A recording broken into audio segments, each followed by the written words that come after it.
For some analysis on this, I'm joined by Javier Farje. He joins us live from London. He's a Latin American analyst. Javier, great to have you here with us on TRT World. So Argentina's beef consumption has dropped to its lowest level, as we saw in the report, and this is happening for the first time in 2 decades. So what does this dramatic shift tell us about the real estate of household purchasing power right now in Argentina? That is the problem. Milei claims that the inflation has gone down dramatically, which is absolutely true. However, inflation is not a monolithic number. It reflects certain aspects of the economy, not all the aspects of the economy. In an aspect where there's no low inflation, it's food has gone up. This in April was 30.9% inflation for food. So it keeps on growing. The inflation has been growing for the last 7 years, the inflation in food, which means that food is more expensive. You mentioned beef. Of course, it's a typical example of the situation, but we're talking about different kinds of food. And basically because people cannot afford to buy it. Food constitutes the biggest part of the budget of any household in Argentina, and they can't afford to buy it, let alone beef. Has become a luxury. And there are elements. First of all, you mentioned in the report, very wisely so, the manufacturing retail sector. These sectors are sort of the motor of the economy. They are the engine of the economy in Argentina. They're the biggest employers. They haven't benefited from the high GDP last year, and they're going to suffer because of the lower GDP this year, the slump of the economy, as you have actually mentioned. So, and inflation has gone up in relation to last year. In May last year was 1.5%. It's going to be 3% this year.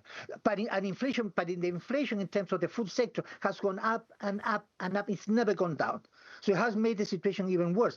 If you, on top of that, if you see the fact that the government has imposed certain tariffs and certain utilities, they call it regulated utility rates. There's a tariff on education, water, gas, fuel. It makes it less affordable for people to be able to buy food.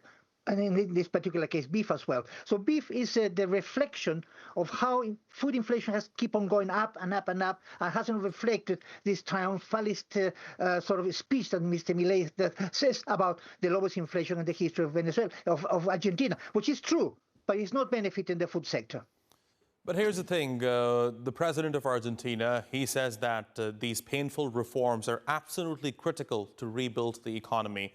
So are there signs that you are seeing right now that households are starting to feel the benefits, or is the pressure still dominating daily life?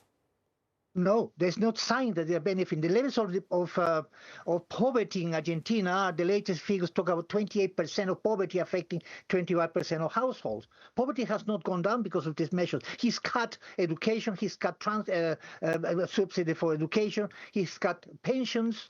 That cannot benefit people with low income. On top of that, and this is extremely important, there's something called delinquency rate. That's the relationship between overdue payments of debts in comparison to the total debt to a financial institution. What percentage of the total debt is not being paid in time? Last year, the delinquency rate was 2.5%. This year is 11%. People cannot afford to pay their loans. 6 million Argentinians are suffering the consequences of this situation. They cannot afford because there's a stagnation in salaries, and they can't pay those loans, and that means that also they're going to have to pay more later because interest rates will continue to go up. So, and we're talking about professions who can afford to have a loan. Not even these professions can afford to pay this loan. So we're talking about a combination of factors which are influencing and making the middle classes poorer than they used to be.